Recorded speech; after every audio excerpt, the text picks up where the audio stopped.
How we doing, mate? Right. I feel like it's been a long time coming again. 3, 2, 1. Clapperboard. All that kind of stuff. Is the door shut? Yeah. Stephen, how are you? Good. We are here yet again. It is now... Is this the first pod in December? Yes. The first official Christmas pod. We need to start filling it up with lots of Christmas jingles. We do. And I'm a bit scared because everybody listening, I know we've all got our favourite Christmas songs, but honestly, for me, the Nightmare Before Christmas is Mariah Carey. You're not a Mariah fan, Chris? I hate that song, and it's like it's loads of people's favourite, and I'm like, no. But then again, I am a lot older than you, Stephen. I was having this conversation with my dad. Do you think there will be a new wave of Christmas songs in the future that people bring out? Well, that's really interesting because I guess Because all the Christmas songs seems to be quite old now. Well, so yeah. When I was growing up, I was growing up as a kid in the 70s and 80s, and for me it was always Slade. It was Wizard. It was Paul McCartney. It was it was that kind of stuff. George Michael, all that. Yeah, and then it's like then in the 80s, when I was out partying, it wasn't too bad. And then the 90s, Mariah Carey, it's like, that's it, end off, right? And even then, they were still playing the old 70s and 80s stuff. Yeah. And I remember reading about Noddy Holder and how he, and I did a pod on this at Christmas about 5 years ago, Noddy Holder at the time was getting something like $500,000 a year royalties just out of that one song. Right, it's Chris, and so and he sits there and openly says that's his pension. And I think if you look back, obviously, I'm sure every pop star would have said, you know what, I wish I'd have just written one great Christmas song because it just gets repeated every year. Even the guys at E17, Tony Mortimer, I think, who's the singer and the songwriter there, he's pulling about $100K a year, really? Right, just off Stay Another Day, which wasn't even a Christmas song, but put some sleigh bells in there, and all of a sudden it's Christmas. And so, I think. But is there a new wave? I think Coldplay tried one a few years back. I mean, that's kind of stuck around a little bit, yeah. But I wasn't a great fan of that. No. I don't know.Maybe it's because I'm an old generation. But and this is hot news. This is a good segue. Okay. Right, because hot off the press, I've had confirmation that.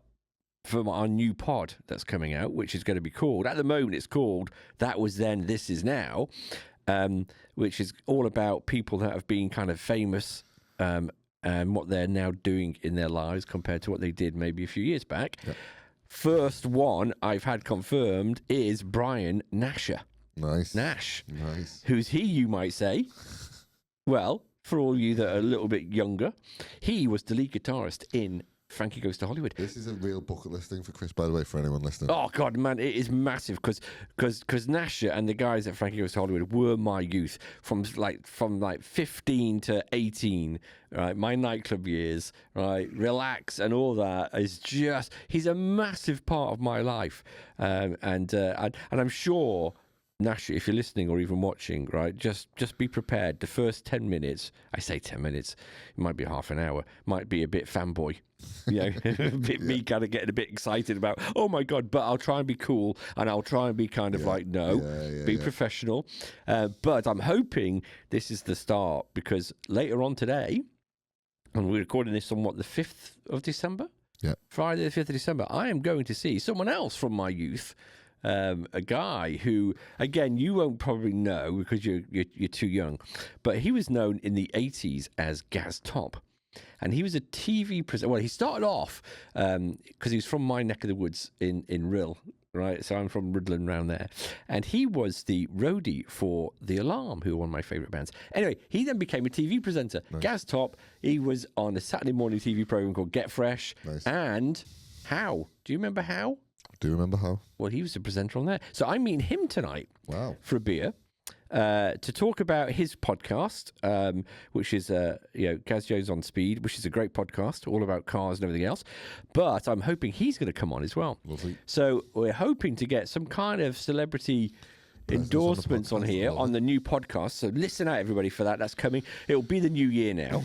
But I'm hoping I'll be able to get shout out to people like Ian McNabb, Pete Wiley, some local musicians, right, who, again, were my youth. These guys were a big part of my youth, and I'm hoping that I can get them on the pod and just talk about a little bit about them. But I don't want to go on too much about what they did in the past, because you can find that everywhere. Yeah. I want to know what they're doing now. Yeah.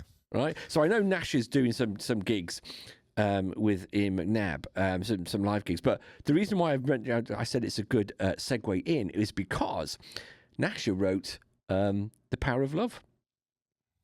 Do you know that song? Really? So the Frankie Goes to Hollywood, "Power of Love," that gets played at Christmas time as well.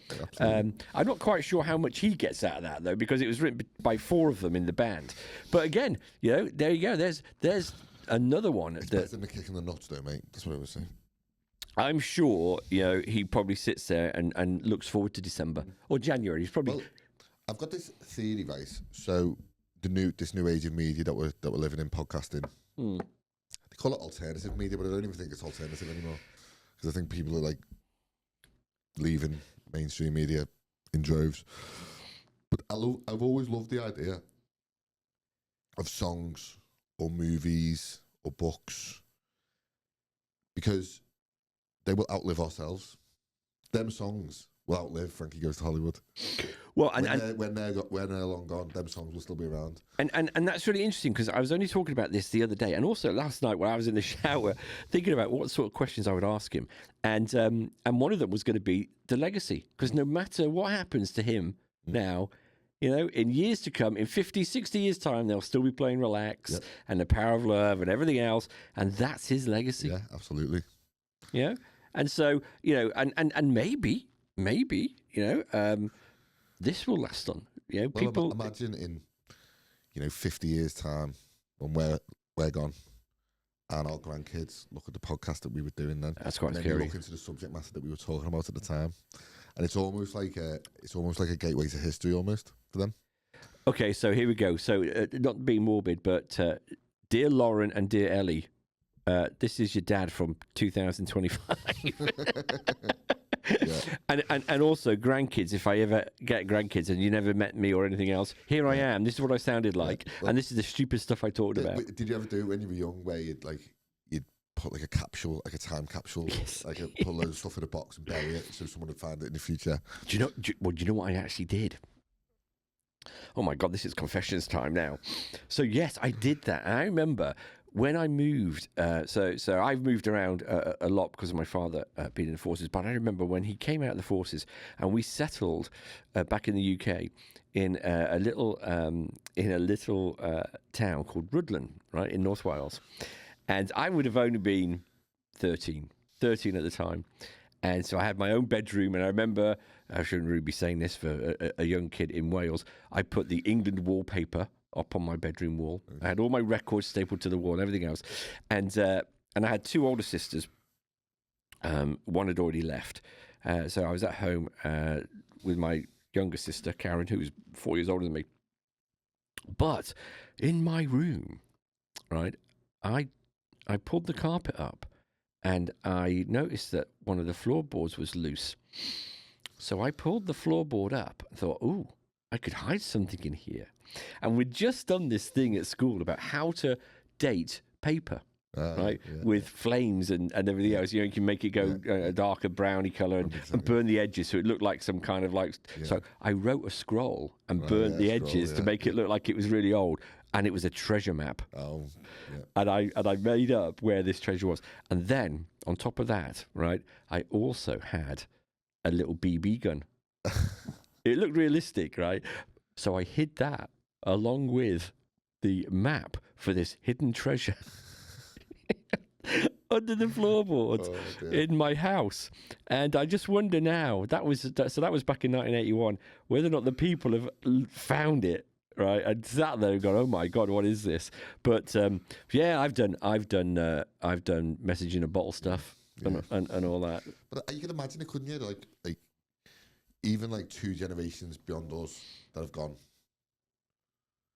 Like you don't really know who your great granddad was. Like I don't. No. Unless you go on, Family Tree websites or something, you probably wouldn't know that film, and you probably wouldn't have the inclination to go and look. But back then, in them days, say the 1800s, you're not gonna have. They didn't have the technology to do the stuff that we're doing, right? Okay, so two questions for you now then. First off, what would you have put in a time capsule when you were a kid? Oof. So what things back then, what toys, what records, what things would you have put in a time capsule? That's a really good question, Because the next question was going to be, that was it when you were a kid. What would you do now? My brain goes towards photos. Real photos of our youth, ones that you don't look at for years and years and years, and you finally come across them in the loft when you're cleaning out the house one day. I would put a little. Mine would be a tech bundle. Really? Right, because that was my youth. So I would put something like a ZX Spectrum. Really? Or a Game Boy, little console, and put that in a time capsule along with some records like some Madness songs, which is what I was into at the time. That would have been quite good even now to then reopen and have a look. And I was into my art as well, so I would have probably done a few drawings and all that kind of stuff, thinking I was some kind of like Picasso, and then just looked at it now and been ultra embarrassed, because they go, oh my god. But if I was to do it now, I think I'd probably put it on a memory stick. Yeah. Right, put a few photos in, maybe put a recording of this kind of stuff in, some music. But where would you put it?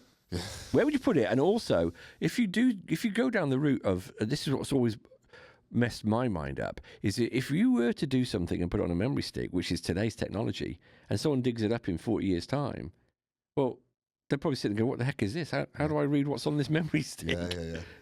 Would it be like, you still got these like old cars and stuff that you can still drive, but they look peculiar when they're on the road. So there might still be a technology where you can use them, but it'll be really old school, maybe. Because I was actually listening to Elon Musk talk about this. He gives it 5 or 6 years before apps on phones are like the Blockbuster video, where it's kind of totally disrupted. So there won't be apps on phones, and everything will be AI powered. So the device you have in your pocket will all be AI powered rather than. Well, I think this is a separate topic in terms of AI. We could do a whole pod on that because I think AI is good but also bad, right? And I don't think it's as good as what people think it is. I don't know. I don't. Obviously, it's powerful, and obviously, it's going to, be the main. It's a new internet, right? But at the moment, from what I'm seeing, I don't think it's as good as what people think it is. Maybe a controversial opinion. Well, I'm also reading. Some of it is super powerful. I'm reading that a lot of tech stocks are suffering because people are fearing that there's a bit of a bubble. Yeah. I don't know. I mean, it's one of those things. Everyone's jumping on it. It's doing an awful lot. I mean, it's good fun for generating graphics, images. I mean, two quick topics I'll touch on there is so the good of it is you sent out some pictures the other day, for example, of kind of cartoon images of yourself and one of me, which you've used AI to generate that, I guess. Yeah. So that's the fun part of AI, right? And there's stuff that I think, it's great. And people are using AI to generate podcasts, they're getting it to generate the content and everything else. Personally, that's where I think it's going wrong because people are losing their creativity. Oh, yeah. And everybody's just using AI, which is a bit of a shame. I mean, every time I use an AI tool, like I've got AI tools that save me a lot of time, which is fantastic for the business. But there is that little voice in me, and that little thing that pulls on my heart a little bit, where it is like video editing, for example, it's losing the art of video editing because it's so efficient now. Yeah, and I think so. So that's where it's a bit of a shame, but also people are using it for. I mean, I saw something the other day where someone had posted an image of a before and after, where they'd ordered something from Deliveroo or Just Eat, and took a proper picture of I think they'd ordered a burger or something, and they'd bitten into it, and then they got AI to modify the picture that they took to make it look like it was undercooked, and then sent that picture to the delivery company to say, my food's turned up and it's not very nice and it's undercooked.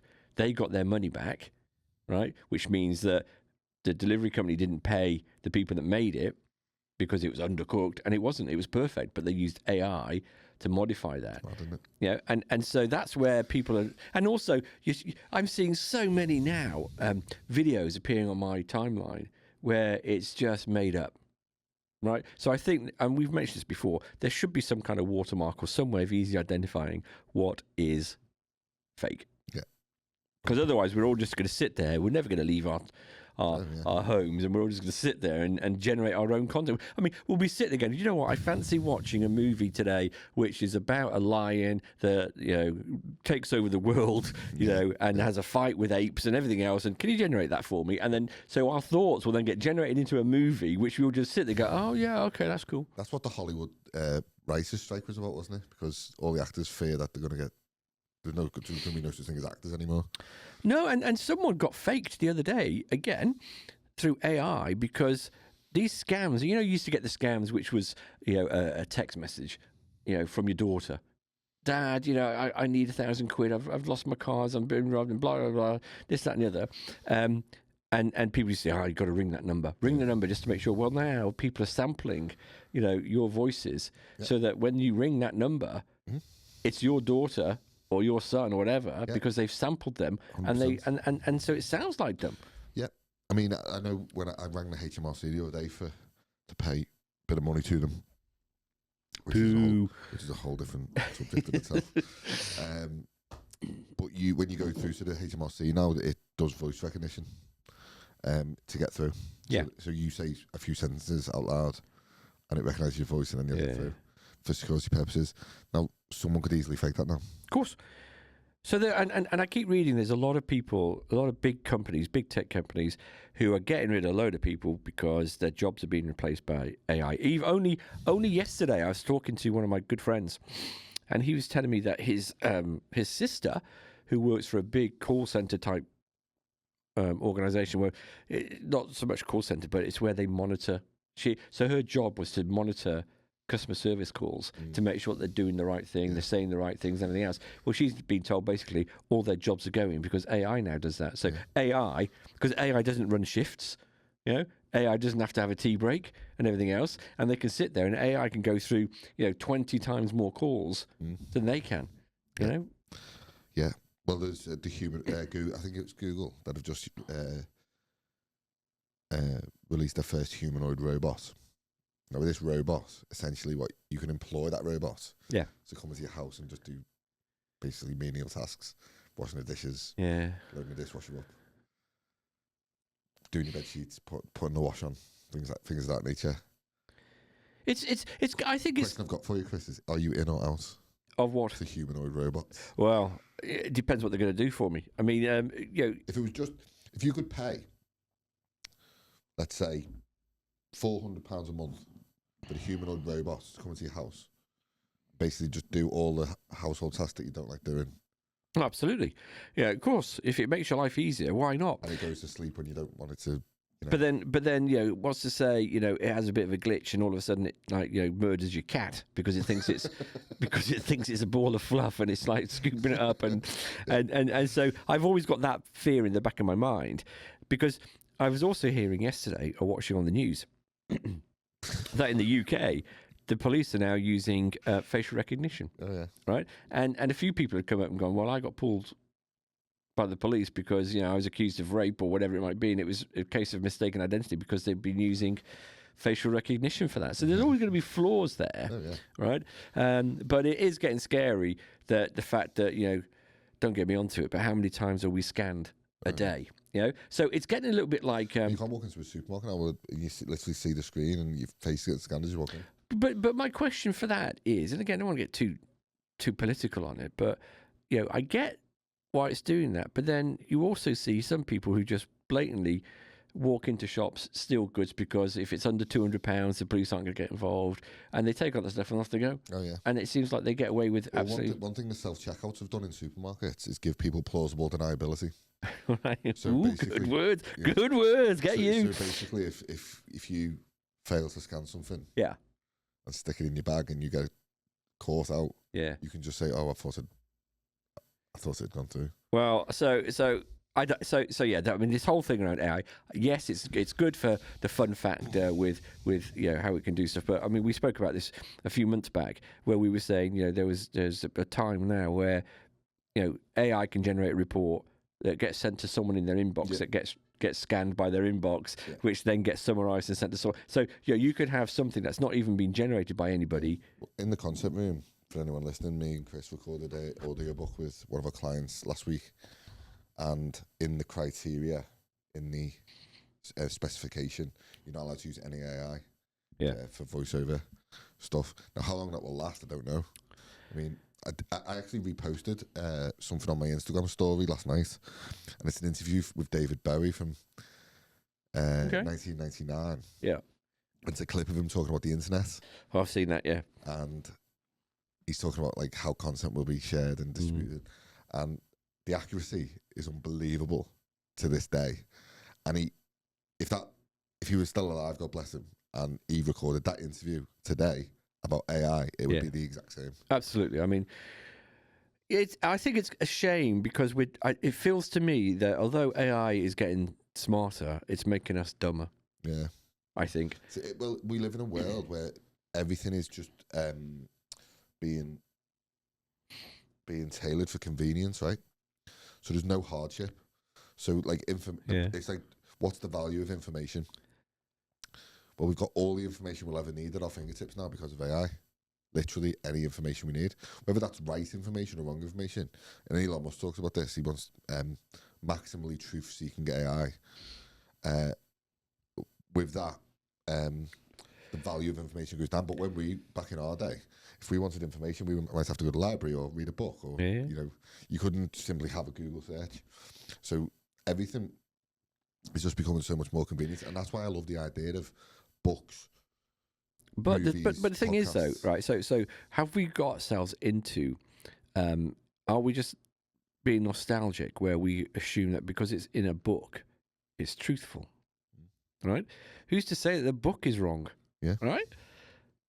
People could rewrite history and everything else. I mean, again, don't want to maybe a bit controversial here. For example, the Bible, right? How do we know what's right in the Bible? That could just be, is that just a bunch of stories, fables that people are talking about? We don't know if it's true or not. Yeah, one thing you can say about the Bible, whether you're a believer or not, is that it converted over half the world to believing in it. So who knows? I mean, a 2,000-year-old fable that people believe in, or 2,000-year-old story that people believe in, that converted over half the world is powerful. But I don't know, are you a believer, Chris? No, don't get me on it, because I mean, when I went to Rome a few years back, and I saw the palatial buildings and the queues and the number of people that want to go into the Vatican and everything else, and I was sitting there thinking, this is not about religion anymore. This is about money, right? And it's like, we need to keep these traditions and everything else because it keeps us in a lifestyle that we've become accustomed to, because I'm sitting there and I'm going, hey, Popey boy, right? No disrespect, but it's about time you maybe parted the sea, or maybe it's about time you started coming up with something. If you want me to be a believer, right? Don't tell me about stories that happened thousands of years ago, right? Do something. Stand up there and feed the 5,000 with a fish. You went to see Ricky Gervais last night. He's a known atheist. Well, so I was about to say, I hope that AI does not replace things like comics. Did that get brought up? Yeah, I mean, and so I went to see Ricky Gervais last night, and those that haven't seen him, and he is phenomenal. He's one of my favourite comics, and he goes on about free speech, right? And he goes on about how people have tried to cancel him and everything else, and he goes on about his being atheist and everything else, and I can't really repeat what he was saying because well, I don't want to steal any of his stuff, but also it's close to the bone, I guess, based on what people say today. And I did see 2 people get up and go, "This isn't for me," and walk out. And you think, who on earth buys a ticket to go to Ricky Gervais and then walks out halfway through going, "That's not for me. Yeah. I'm sorry. I'm in shock." Yeah. You know what you're signing up for. You know what you're signing up for Christ's sake. He's the most uncancelable man in the world. Oh, he's brilliant. And he was talking about the Golden Globes, and what happened there and everything else. And he was saying how he got to the point where he was trying to get cancelled, right? He was trying to be even more kind of like, controversial, and they still wanted him to come back. Yeah. So even more provocative. Oh God, yeah, and so yeah, it was. Do you think he's viewed like in them circles, in them Hollywood circles? I've heard Jim Carrey talk about this as well. They're not seen as the cool guys anymore, like the movie stars, the Hollywood A-listers. Well, I think, and I think in the last Golden Globes that Ricky presented, he kind of said that to them.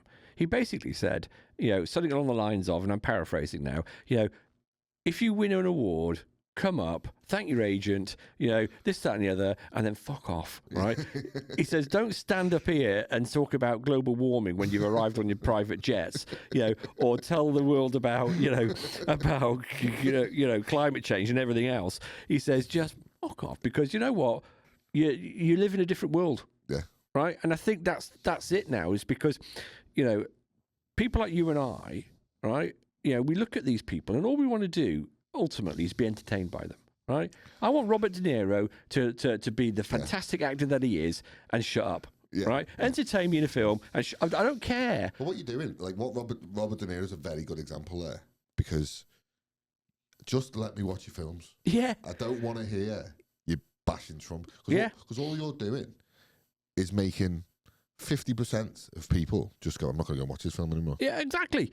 Yeah, it's like for pop stars and everything else. Just get up, sing your song, entertain me. I'll buy your records, brilliant. But I don't buy your stuff to listen to your political views or whatever it might be. Harry and Meghan, the same. Yeah. Right? Don't be sitting there telling me about. Don't go traveling the world. It always ends the same way. It always ends with a drop in popularity. Yeah. So like Harry and Meghan's a great example. Popular, fell off a cliff. Netflix series bombed out because people were just waking up to it. Well, and I think a lot of people are just sitting there going, "Do you know what? I've had enough of being preached to when you don't even know what it's like in the real world." We'll call it the real world. I mean, because, when you're in your £15 million Montecito mansion, we're sitting here going, "Do you know what? Cost of living crisis and everything else." And Harry's going, "Oh, I can't afford to pay for security for the..." Rock off, Harry. Yeah.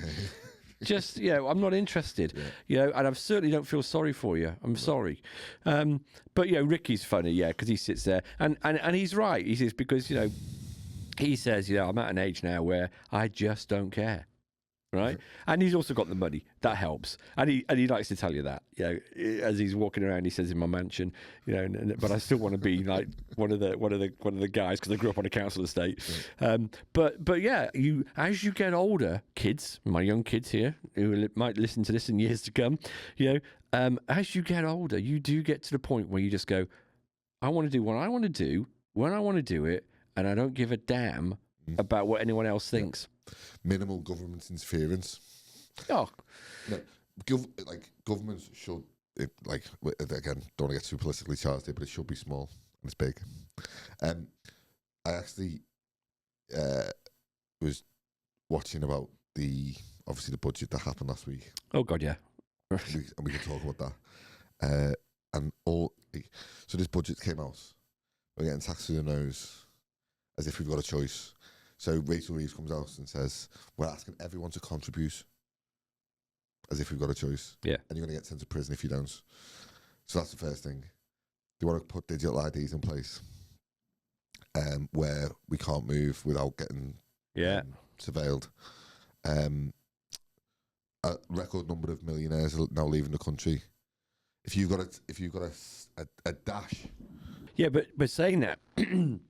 Again, and I love that when she says we've all got to contribute, because, I felt like if I could say to her and go, "Well, hang on for a second, Starmer has it written in the laws of the land or whatever that he doesn't have to pay tax on his pension So he's got this multi-million pound pension that he got from the government. And when he comes to claim his pension, he doesn't have to pay tax on it. So how's that contributing? If we're all in it together, Kia, right? Why don't you start giving stuff up? If you've got like if you're say 24 years old, and you have a big idea, you want to start a business, you're really ambitious. The question that I keep coming to in my head is, what is the incentivization for that person to go and do his thing? And I think we spoke about this in the past. So again, without wanting to sound, oh God, here he goes again. But yeah, I had a small business. We employed 5 people, and that was sold a couple of years back. But I wouldn't start again. I'm not going to. There is no incentive for me at this moment in time with the new laws that have come in place. This, that, and the other, around employing people. Why would I want to take all the risk again, employ these people for them, not for me, right? And then get screwed left, right, and centre? Absolutely no way am I prepared to put my stuff at risk when the benefits for me are minimal. Yeah. The amount of tax I have to pay from a corporation tax, from a capital gains tax, it's like, no. I saw a post this morning, actually, which is, it did make me snigger, where someone had put a post up on Facebook saying, everyone on benefits, if you could just contribute £10 a week, so that the people that are working can have a decent Christmas. Yeah. Right? Because, you see all these adverts going, oh, do you know what? Little Johnny is homeless this week, blah, blah, blah, I'll give £3 a week. They basically spin it around going, all you people on benefits who are getting all this stuff for free, do you mind just giving us a little bit back so that the hard workers who are paying taxes can have a nice Christmas? Yeah. I mean, again, I'm I don't want to get it twisted. Like, I do believe in helping people. Of course, absolutely, when they need to. And there's genuinely people that do need a helping hand. Absolutely there is. And a hand onto that ladder. I get it. But there are, brilliant kids out there, teenagers, who have big ambitions, who have, a real want to do it, but they actually just can't do it. Yeah. So for them people, give them a helping hand. But if you're 33 years old, sitting at home playing PlayStation, and have no incentivization to go and get a job of any sort, no, that doesn't wash through me. That doesn't wash through me anymore. No, and again, I mentioned this to you the other day. I saw an article and read and also the pride thing. Like, for me, it's almost like a pride thing. Like I don't think I'd just bring myself to just sit there all day and sponge off other people. I don't know if that's just me. I just don't have to. It's almost like a pride issue. I'm going to get out there and do my thing. And well, yeah, and if sorry, if I fall on my arse and fail, then I'm okay with that because at least I tried. Yeah. Well, I guess it's that mindset, isn't it? Where there are some people that are like that, and others that just go, do you know what? I'll just take whatever I can because my dad did and his granddad did and everything else. So it's a tough one, that, but. I suppose in that situation, because you're growing up in it, it's probably like heavily ingrained in your very being because you don't know any difference. Mm-hmm. And it's a really tough one. But the question is, how do we get them people off the benefit scheme and into work? And with all the AI stuff that's going on, I don't even think even the government know.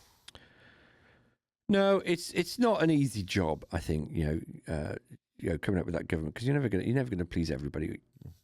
But but you can't. It's pleasing people, but then just making a total hash of it. Like, if Rachel Reeves is in place in 3 months' time, I will be very, very surprised.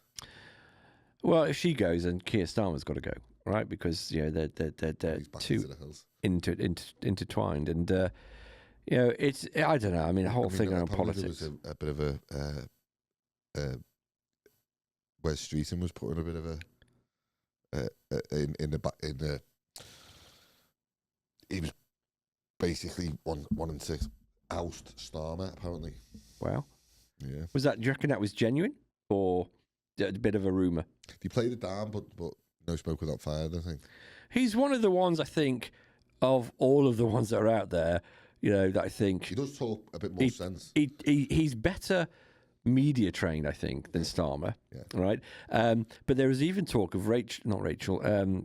What's her name? The ex-housing minister, Angela Rayner, coming back. And I sat there. I thought, absolutely no way. And you know what? I heard again this one rule for one. She still hasn't paid her stamp duty tax.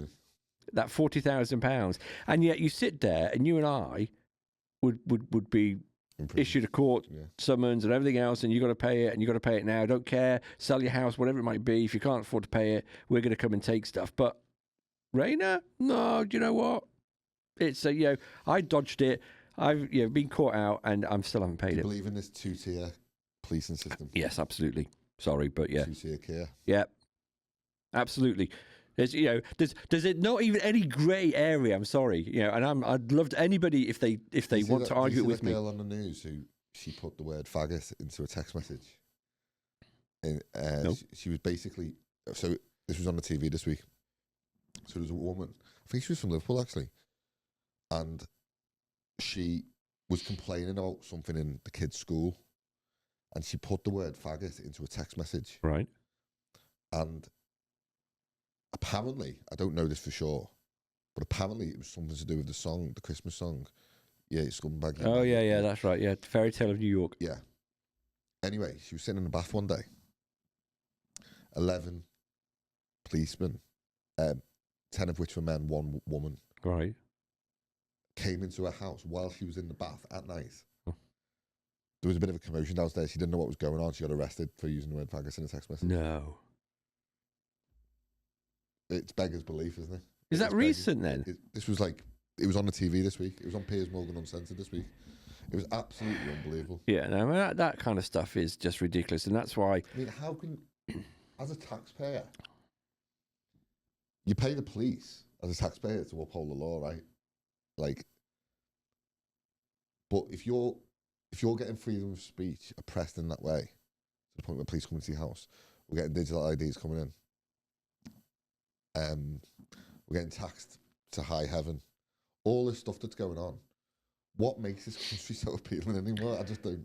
Well, so it's funny, because Ricky Gervais mentioned this something along these lines last night, which was about free speech, and he says, you know what, I'm all for free speech. He says even the rules around free speech he agrees with. You're not allowed to incite violence and this, that, and the other. He says, I get that, right? He says so. All these people who are in these oppressed countries who can't talk openly about religion or the government or whatever, he says, come on over, right? He says, but they come on over to our country. He says, and next minute they've then got placards out saying how crap Britain is. He says so they leave their oppressed country because they can't complain about anything, only to come to here to then complain that living in the UK is rubbish. And so for how crap it is at the moment, though, I do love it.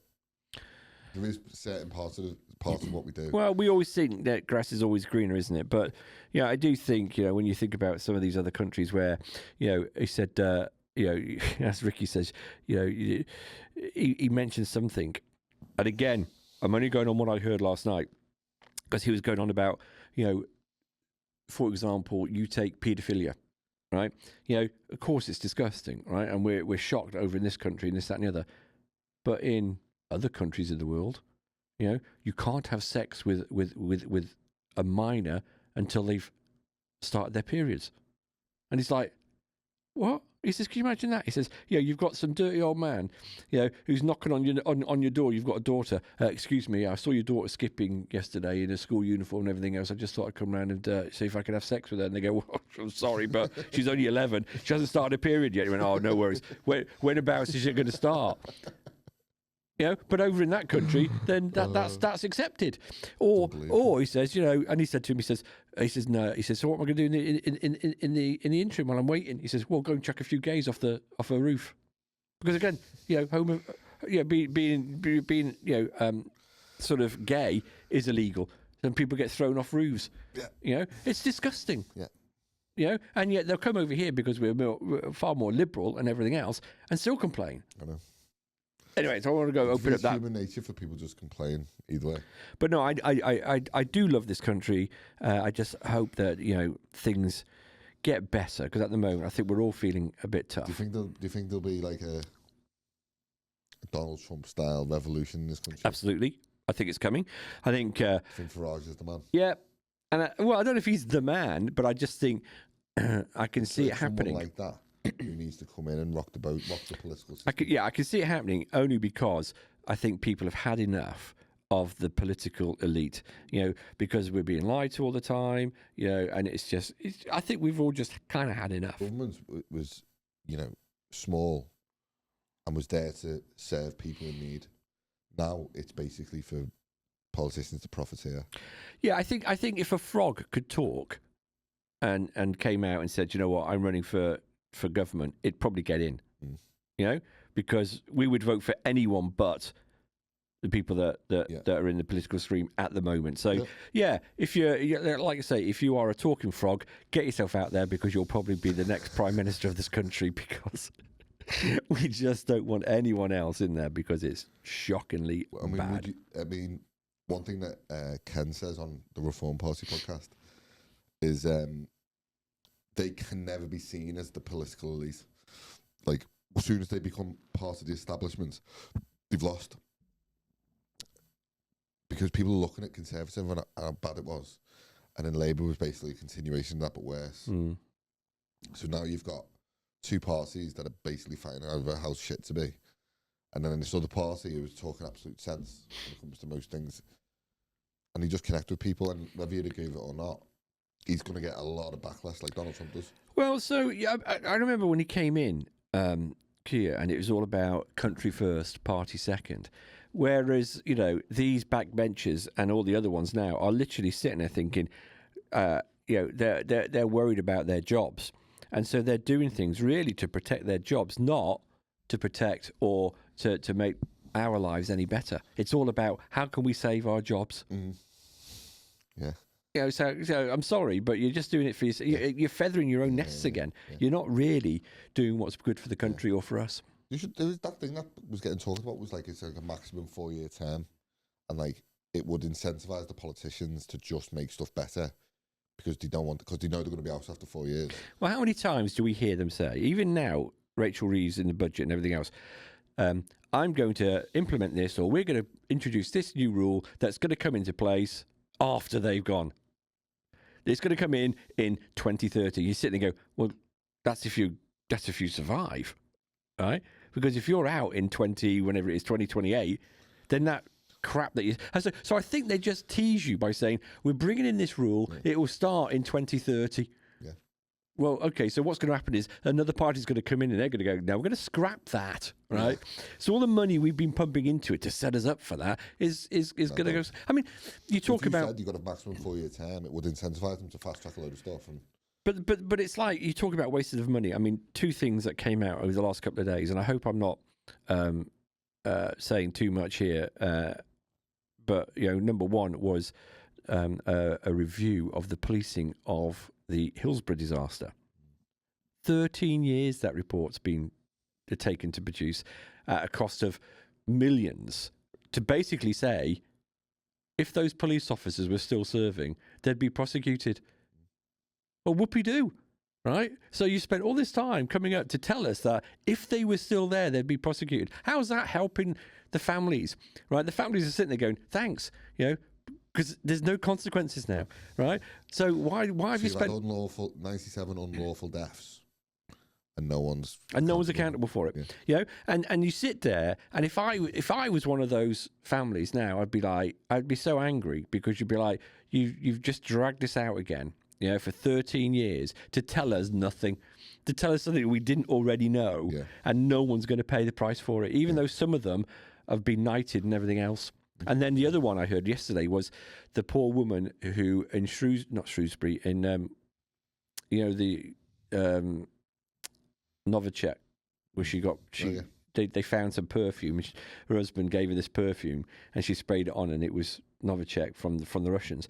Again, £8 million spent on a report that basically says, surprise, surprise, Putin was behind it.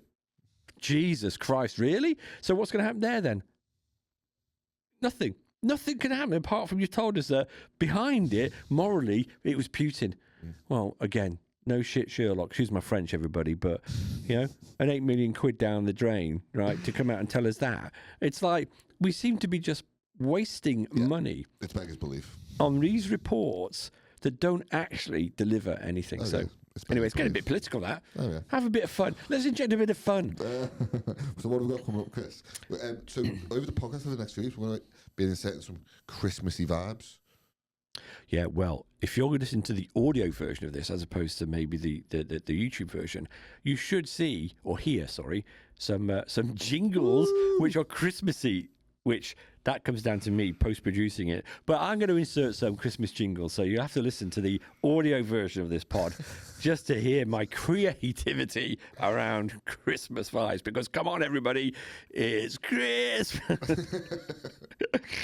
But no, I mean, I'm looking. Vibes are coming out. I'm looking forward to Christmas. I do, but I think. And again, we touched on it in the last podcast. When is it too early? I mean, to me, although we started Christmas now, right? I think the 12 days before and after is enough. For me, it is. Yeah. No. But I get some people are starting in September. Yeah. I feel like Halloween is like the last battalion of, it's like the last barricade before the Christmas lunatics set in. Yeah, and just to show, where I live here in Bromborough at the moment, the next door neighbours had all their house decorated with Halloween gear, and spooky stuff and everything else. Literally 2 days after, they were taken down and Christmas decorations were put up. And you're like, really? And you know what's going to happen? And this happened this year. After Christmas, I'll walk into Asda's or whatever it might be on January the 6th and there'll be Easter eggs out. Right? It'll be like, here's the next one. Yeah. And what gets me is you can buy these things and the sell-by date is before Easter. Oh, yeah. So here's a load of Easter eggs, but they've got to be eaten before Easter. So they're essentially counting on you caving it in with discipline and eating the Easter egg and opening it. That's tempting of the eating the Easter egg before Easter. You go back and buy more. No, come on, everybody. Text us, right, if you are one of those who will buy an Easter egg in January and scoff it before Easter. What is your willpower like? I would be lying if I said I hadn't done that before, to be fair. But it's the same for Christmas. You get stuff coming out in October, mince pies. Yeah. Well, mince pies won't last till the end of October, all right? Oh, the cream eggs will be out in January, February. But aren't they always out? No. Are you sure? They come out before Easter, yeah. I thought you could buy a Cadbury's cream egg any time of the year. I suppose you could buy a cream egg from somewhere, but generally in shops they come out before Easter. Well, it all got smashed for me many, many years ago when I was working, one of my first jobs. And we were next door to a big cold storage facility. Yeah. And so we... And the warehouse guy came over one day and we were just talking and all these wagons were turning up and it was like July. Oh, was it? And it's like, we've got to find loads of space for hot cross buns. What? So we store hot cross buns in the storage facility because they're frozen, and they get shipped in there in June, July, ready for March. And I kind of like that completely smashed it for me. It's so you freeze them to bring them out in March, so they're a year old. Boo, bar humbug. But again, it's this kind of society that we're in, where companies and everything else are producing stuff 24/7. We're overproducing. Oh yeah. We're overproducing. And I'm cleaning out my house at the moment because it's being sold. And when I look at the amount of stuff that I've got, and I just go, well, I didn't even know I had some of this stuff. But the other point is, we just hoard loads of crap. Yeah. I've got 2 young kids, so it's like 10x for us. Just so much crap in our house. And clothes and all that kind of stuff. I mean, how many clothes can you have? Yeah. It's mad. Shoes and everything else, and it's just like, my God, where does all this stuff go? But people are producing it, and the same for food. Look at all the bog offs you get. Oh yeah, 100%. And it's just an absolute mess. When you order the Asda a shop for delivery, be careful with that, because if you go and do an artist shop, you're going to buy stuff that the sell by date's like maybe in a week's time. Yeah. If you order online, they'll give you stuff that might run out of date tomorrow. It's literally as it's coming off the van. A bag of spinach, for example, it goes off tomorrow. Yeah, and that's why I will never do home shopping for food. Yeah. Yeah, because they are not looking for the freshest stuff. They will just get rid of the... If it's there, and then they'll throw replacements in. So, I mean, I ordered a crusty baguette. Yeah. One time. Yeah. And he sent me garlic bread instead, because the crusty baguettes had run out, and I was like, I didn't want garlic bread. I wanted the crusty baguette. Is that AI going wrong? Potentially. So what else do we know? I mean, so work here at the content room is... So the content room, it's moving along at a nice pace at the moment. We might have some new clients starting. We've got some exciting podcast projects coming up in the new year that me and Chris are going to be working on. Bit of a shout out, if you do want to start a podcast or talk to us about jingles or audio or video or anything of that nature, me and Chris are very approachable. Come and speak to us. We'll have a coffee. If you want to do something like this for yourself in your own business, then by all means, come and have a chat with us. And I'm not a very good morning person. And I've just finished my coffee. I don't really perform until I've had at least one coffee. That's what she said. In the morning. And even though, what is the time now? About 10:15 or something like that. 10:30. Yeah, I've got to have my coffee, otherwise I do not switch on. Yeah. But that's that. So for the weekend, anything exciting? No, we're just having a quiet one this weekend. I'm going to Mass, but other than that, that's all. How boring is that, people? I mean, you'd have thought you'd have made something up just to make the content sound exciting. I know. Outside of podcasting, my life isn't too exciting these days, to be fair. No? But that's the way I like it. It's got to be exciting. Anyway, so I'm looking forward to meeting Gaz Top tonight. Can't wait till Nasha comes on. Looking forward to getting some podcast dates booked in. Yeah, and so, like you say, listen out, everybody, because that was then. This is now going to be coming out in the new year. And I'm hoping we are going to have a load of cool kind of ex-pop. Well, I say not ex-pop stars. A lot of them are still pop stars, but they're just doing things a little bit differently. And also, for those that are out there thinking, where does that sounds familiar? That was then, this is now. And I was sitting there thinking, when you have this earworm in your head, and I was thinking, where have I got the words?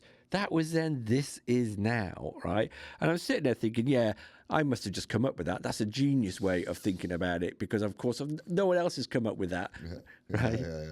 And then I was looking the other day, and that was then, this is now, was a song by ABC. Oh, nice. Who are ABC, you were saying? You don't even know who ABC is. Big band in the 80s. Martin Fry, if you're listening, get on the podcast. Oh, yes. Thanks, Chris. Thanks for your time. Appreciate it. There's going to be loads more episodes coming out in the near future, so be sure to like, subscribe, hit all the buttons around the video. Ho, ho, ho. I'll see you next week. See ya. Bye.